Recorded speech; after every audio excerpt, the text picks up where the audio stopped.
যে আপনারা যে সরকার গঠন করেছেন সেটা কি আসলে বিপ্লবী সরকার, সেটা কি আসলে সাংবিধানিক সরকার? এই সরকারের মধ্যে আমি আসলে সেই তাত্ত্বিক আলোচনায় যাইতেছি না।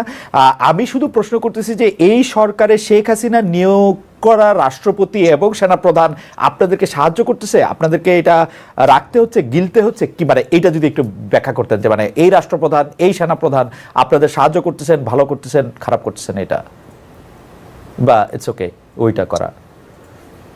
না, আমার কথা হচ্ছে যে রাষ্ট্রপতি, সেনাবাহিনী প্রধান বা অন্যান্য আরো শুধুমাত্র তো ওনারা না, বরং পুরা সিস্টেমটাই মূলত যারা পূর্বে নিয়োগপ্রাপ্ত ওনাদের। এখন কথা হচ্ছে যে আমরা তো আসলে বাংলাদেশ রাষ্ট্রের প্রতিনিধিত্ব করি। বাংলাদেশ রাষ্ট্রের প্রতি যদি কারো, বাংলাদেশ রাষ্ট্রের সার্বভৌমত্ব, অখণ্ডতা এবং আহ নিরাপত্তা, জাতীয় নিরাপত্তার প্রতি যদি কারো অখণ্ড যদি অনুভূতি এবং প্রতিজ্ঞা থাকে, আমরা মনে করি তাদের সাথে কাজ করা যায়। কিন্তু এট দ্য সেম ডে আমরা চেষ্টা করেছি এবং জনগণের থেকে দাবি উঠেছে রাষ্ট্রপতি নিয়ে, এবং এটা সরকারের দিক থেকেও এভালুয়েট করা হচ্ছে বা হবে। এটা তো আমরা মূলত পলিটিক্যাল সেটেলমেন্ট পুরোটাই চেঞ্জ করতে চাইছি। এখন আমরা বিপ্লবী সরকার করতে পারতাম কি পারতাম না, সাংবিধানিক মানে কনস্টিটিউশনাল কন্টিনিউটির নামে আমরা হয়তো এটা রেখে দিলাম কিনা, অনেকগুলো কোয়েশ্চেন উঠবে। কিন্তু আসলে আমাদের জন্য ওই সময়ের ইমার্জেন্সি কিছু, ওই সময়ের ইমার্জেন্সি ছিল বাংলাদেশ রাষ্ট্রের সার্বভৌমত্ব, জাতীয় নিরাপত্তা এবং অখণ্ডতা রক্ষা করা।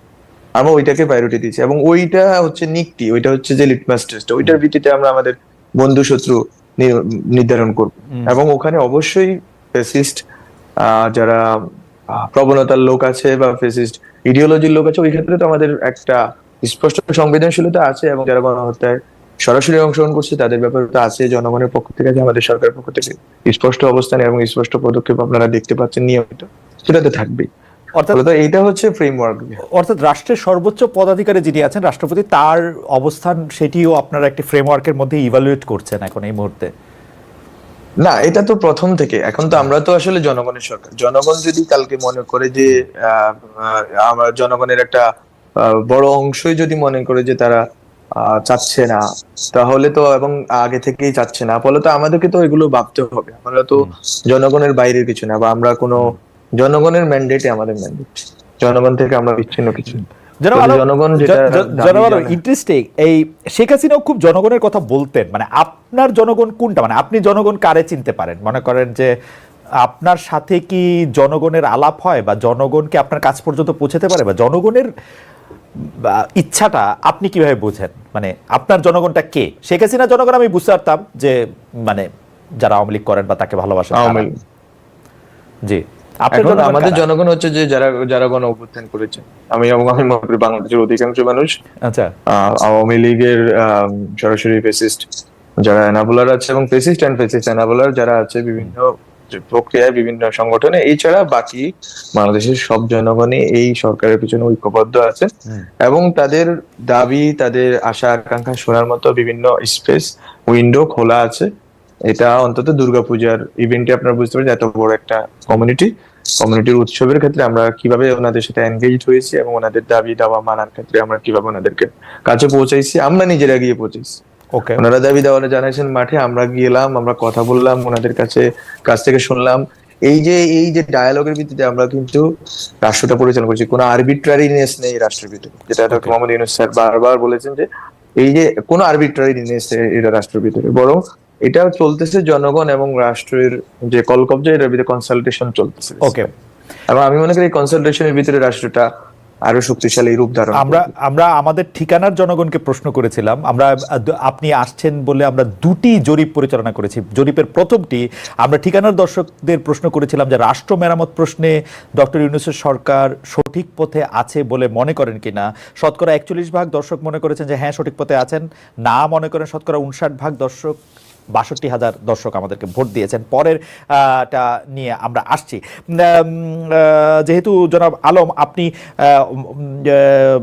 মানে যাদের কথা বলছিলেন সেই জায়গা থেকে আমি একটা কথা বলি, আপনি নিশ্চয়ই আপনাকে বিভিন্ন বিষয়ে বিভিন্ন প্রশ্ন মানে ক্যাবিনেটের বাইরে আপনার সম্মুখীন হয়। তো একটি প্রশ্ন অনেকটা এরকম যে ডক্টর ইউনূস সম্প্রতি ভয়েস অফ আমেরিকাকে একটি সাক্ষাৎকারে বলেছিলেন প্রথমে স্বীকার করতে হবে যে ছাত্ররা বলছে আমরা রিসেট বাটন পুশ করেছি, এভরিথিং ইজ গন, অতীত নিশ্চিতভাবে চলে গেছে।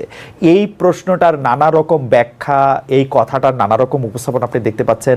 আপনার ব্যাখ্যাটা আমরা একটু শুনতে পাই। রিসেট বাটন কতক্ষণ পর্যন্ত রিসেট বাটন আসলে কি? অতীত নিশ্চিতভাবে চলে যাওয়া মানে কি? অতীতের ভিত্তি স্বীকার না করলে দাঁড়িয়ে থাকাটা কখন? অতীত খারাপ হতে পারে কিন্তু ভিত্তি স্বীকার করা দরকার কি দরকার না, সেটা যদি আপনি একটু বলেন। এই ক্ষেত্রে গভর্নমেন্টের অবস্থান এবং আমাদের নিজস্ব রাজনীতিক যারা পরিসরে ছিলেন বা আমরা যারা এই আন্দোলনের সাথে ছিলাম তাদের অবস্থান খুবই স্পষ্ট যে 1971 হচ্ছে আমাদের জন্য একটা মাইলস্টোন এবং ওখান থেকে আমরা শুরু করি।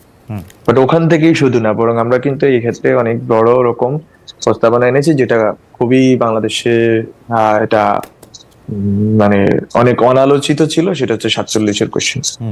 47, 71 এবং 24 আমরা এক সুতায় গাঁথার চেষ্টায় আছি এবং পলিটিক্যাল কমিউনিটি আকারে বাংলাদেশের জনগণ যে লড়াইটা করছে, বিশেষ করে বাঙালি মুসলমান, এই লড়াইটা আমরা এইটাকে গুরুত্বপূর্ণ মনে করতেছি। বলতে 71 আমাদের কাছে খুবই গুরুত্বপূর্ণ। আমরা রিসেট বাটন সার্জারি কি অর্থ বলতেছেন, এটা হচ্ছে ব্যবস্থা। এটা কোনোভাবে 71 না, এটা কোনোভাবে মুক্তিযুদ্ধ না, বরং যে ব্যবস্থার ভিতর দিয়ে একটা ফ্যাসিস্ট স্বৈরাচার তৈরি হয় সেই ব্যবস্থাকে রিসেট করার কথা স্যার বলেছেন। রিসেট বাটন ওই ব্যবস্থার উপর টেপা হবে, ওই ব্যবস্থার ক্ষেত্রে টেপা হবে এবং আমরা একটা নতুন ব্যবস্থার ভিতরে ঢুকবো। যেটা আমরা বলেছিলাম আমাদের নাহিদ ইসলাম যে এক দফায় যেটা ঘোষণা করেছে যে রাজনৈতিক বন্দোবস্ত, নতুন রাজনৈতিক বন্দোবস্ত, স্যার মূলত এটার কথাই বলছে।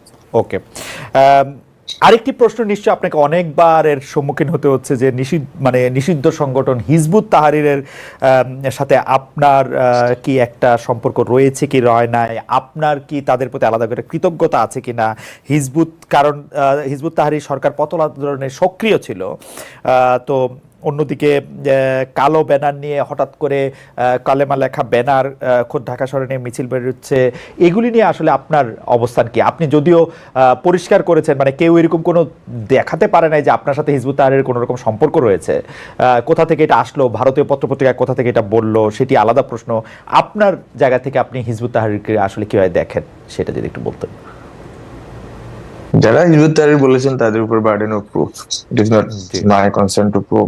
জি, আপনি ঠিক আছে, তারা আপনার ব্যাপারটা যদি নাও থাকে, হিজবুত তাহরিরের যেহেতু সরকার পতন আন্দোলনে সক্রিয় ছিল, আপনাদের কোনো কৃতজ্ঞতা বা আপনাদের কোনো দায়বদ্ধতা আছে? হিজবুত তাহরির রাজনৈতিকভাবে সংগঠন হিসেবে নিষিদ্ধ ছিল 5ই আগস্ট পর্যন্ত এবং এখনো নিষিদ্ধ। এখনো নিষিদ্ধ, আইনত নিষিদ্ধ সংগঠন। এবং যদি হিজবুত তাহরিরের প্রতি কোনো দায়বদ্ধতা থাকতো তাহলে জামাতের আমির যেভাবে দাওয়াত পেয়েছেন 5ই আগস্টে, সেইভাবেই হিজবুত তাহরিরের যিনি দায়িত্বে আছেন, আমি জানি না, তাদেরকে চিনি না, কোনোদিনও তাদের সাথে আমার মুখ দেখা দেখি হয় নাই। তো এইটা ওদেরকে দাওয়াত দেওয়ার কথা, অথবা ওরা আজকে পর্যন্ত যেভাবে করতেছে কাজবাজ, যেভাবে তারা এক্সপ্রেস করতেছে, তাদের এক্সপ্রেশনের ক্ষেত্রে সরকারের অবস্থানের ব্যাপারে আপনারা দেখেছেন 3 জনকে গ্রেপ্তার করা হয়েছে, পরে ছেড়ে দেওয়া হয়েছে। বাট আমরা সরকার জায়গা থেকে বিভিন্ন ডেটারেন্স নেওয়া হয়েছে এবং নেওয়া হবে আরো। তো এখানে আসলে কোন রকম আন্ডার টেবিল কোনো এগ্রিমেন্ট নেই, কোনো কৃতজ্ঞতার বোধ নেই, বরং বাংলাদেশের জনগণের একটা বৃহত্তর অংশ যাদের বিভিন্ন অ্যাসপিরেশন আছে। কারো অ্যাসপিরেশন আছে বাংলাদেশ পুরাটা ইসলামী রাষ্ট্র হয়ে যাক, কারো অ্যাসপিরেশন আছে বাংলাদেশ অখণ্ড ভারতের অংশ হয়ে যাক, থাকতেই পারে। কারো অ্যাসপিরেশন আছে বাংলাদেশ থেকে চিটাগাং হিল ট্রেক্স আলাদা হয়ে যাক, থাকতেই পারে। এখন সবগুলো অ্যাসপিরেশন আমাদের ভাবতে হবে যে মানে অধিকাংশের অ্যাসপিরেশনটা বাংলাদেশ রাষ্ট্র একটা শক্তিশালী রাষ্ট্র, যেটার কাঠামো আমরা একটা স্বাভাবিক রাষ্ট্র হিসেবে যেরকম কাঠামো থাকবে, একটা সেকুলার কাঠামো থাকবে। আমরা এই প্রসঙ্গগুলিতে জনাব আলম, আমরা এই প্রসঙ্গগুলিতে আসবো। আপনি যে বললেন বলে আমি একটু বলতেছি যে সেনাবাহিনী প্রধান যখন প্রথমে আলোচনার কথা বললেন 5 আগস্টের পর পর বাংলাদেশে একটা শূন্যতার সরকার নাই, কি হবে না হবে সবার মধ্যে থেকে এক ধরনের, তখন উনি প্রথমেই জামাত ইসলামের কথা বললেন। তো ওই শুধু জামাত ইসলামের কথা বলার জন্য না, আমরা কিন্তু খেয়াল করছি যে জামায়াতের সঙ্গে অন্তর্বর্তী সরকারের ঘনিষ্ঠতা অন্য দলগুলোর চেয়ে একটু বেশি, মানে মনে হয় আর কি। প্রশাসনে, বিশ্ববিদ্যালয়ে জামাত ঘনিষ্ঠরা বেশি নিয়োগ পাচ্ছেন এমন অভিযোগ আছে। জামাত সরকারের পক্ষে কথা বলা, তাদের সঙ্গে বিএনপির দূরত্ব একটু বেড়ে গেছে বলে মনে হচ্ছে। সমন্বয়কদের কেউ কেউ শিবির নেতা হিসেবে নিজেদেরকে ঘোষণা দিচ্ছেন।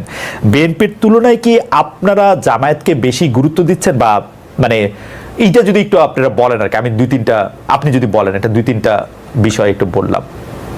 রাষ্ট্রের দায়িত্বশীল জায়গা থেকে তো আমি কাউকে গুরুত্বপূর্ণ করে দেওয়ার বা মানে মনে করার কোনো প্রশ্ন, আচ্ছা, বরং এটা তো রাষ্ট্রের দায়িত্ব জায়গা থেকে এটা খুবই ক্লিয়ার। বরং সবগুলো রাজনৈতিক দল গণতান্ত্রিক ভাবে যারা রাজনীতি করছে, এক্সক্লুডিং হিজবুত তাহরির, বিকজ তারা তো ডেমোক্রেটিক ওয়েতে রাজনীতি করতে চায় না, বলে তো আমি এটাই আমার ফেসবুক পোস্ট এসে করছি, আমি কোন নন ডেমোক্রেটিক কোনো প্রসেসের সাথে জীবনেও জড়িত ছিলাম না, জড়িত থাকার প্রশ্নে আছে।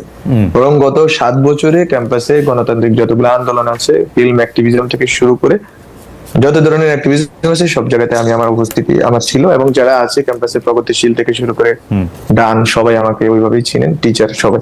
তো আমার এই জন্য বলছি, আমার প্রুভ করার কিছু নেই এখানে।